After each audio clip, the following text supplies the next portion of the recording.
Before I learned the secret behind habits, I always used to set my New Year's resolutions and just fail them a couple of months later. That's why I'm going to teach you the science behind habits in this video. To be completely honest, one of my goals this year was to read a book a month, and I'm not even close to that goal. But in the last couple of months, I have learned a secret that made me able to keep up with my goal, not only this goal, but also a lot of my other goals as well.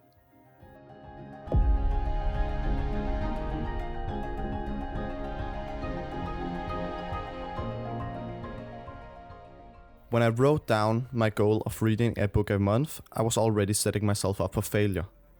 You may also have wanted to start reading more, maybe exercising more, quit smoking, or many of the other New Year's resolutions a lot of people usually set for themselves. So what did I do differently this time so I did not set myself up for failure and was actually able to keep up with my goal? The secret is learning how habits work. If you want to complete a New Year's resolution or achieve a specific goal, a crucial part is learning how habits work. It's a skill that's easy to learn, but it takes some practice to master. But once you learn it, it can help you achieve some of your biggest goals.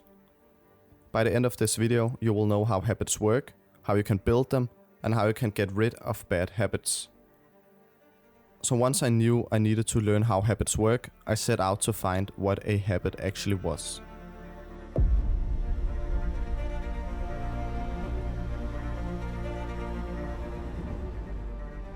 The first thing I did was searching up how does habits work.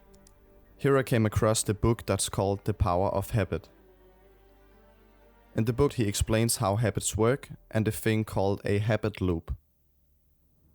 For you to easily understand the concept behind how habits work, I'm going to tell you about an experiment that was done.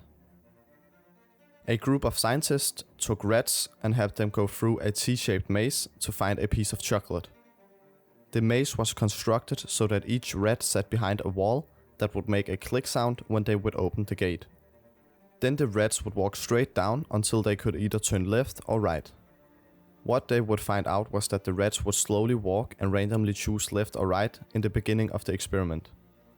Then they would repeat this experiment over and over again until the rats didn't hesitate and just walked straight to the chocolate. Through looking at the rats' brain waves, they could also see that their brain activity were the highest at the start of the experiment and slowly decreased as the rats were walking through the maze multiple times. This is what a habit is, repeating something over and over again until it becomes second nature. But you probably already knew that repeating a process over and over again makes it a habit.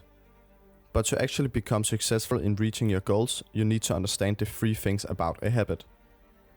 A habit can be divided into 3 steps. The first step is the cue, the second step is the routine, and the third step is the reward. The cue is the thing that triggers the habit. For example, let's take the study with the rats. Here was the cue that the gate being opened and the clicking noise it made. The cue could also be a location, a time of day, or an emotional state, or many other things. The routine is very self-explanatory. It's the thing you do as soon as the cue is triggered. This could be smoking a cigarette, exercising, or walking down a T-shaped maze like our example from before. And the last step is the most important part of the habit. It's the reward. The reward is why our brain thinks the routine is worth remembering. As like the cue, the reward can appear in many different ways. This could be something tangible, for example a piece of chocolate, or something intangible, for example dopamine released to the brain. The process of the cue, the routine and the reward is called chunking. It's when this process is converted into a sequence of actions that is built into an automatic routine.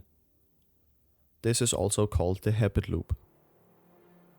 So how can you successfully use the habit loop to build a habit and finally reach your goals or even keep up with your New Year's resolutions?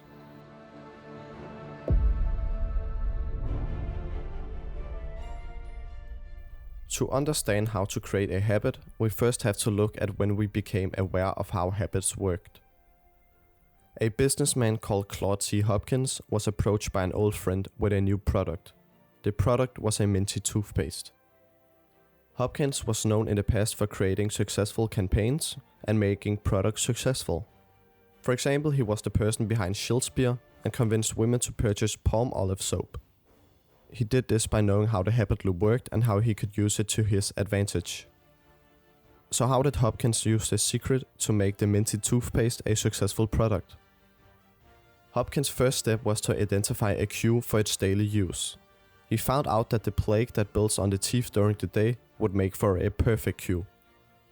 His first move was then to create ads all over the city, telling people to run their tongue across their teeth and they will feel a film on their teeth, while telling them that's what's making their teeth look off color. The ads were a huge success and the demand for toothpaste exploded, creating the Minty toothpaste one of the top sellers around the globe. But it was not only the cue that made the toothpaste successful, that was only the first step.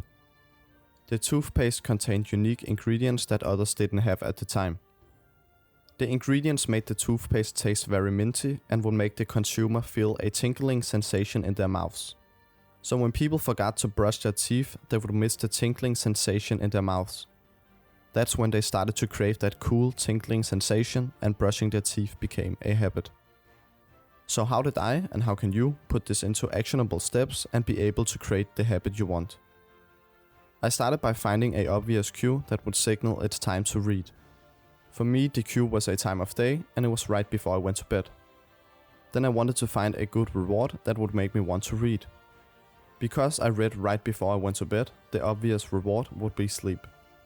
I then repeated this process over and over again until it became a habit, and I started to crave the anticipation of the reward. But you may not be in the same position as me. For example, you may want to get rid of a bad habit that you already have built. So how can you change or remove a bad habit that you already have built?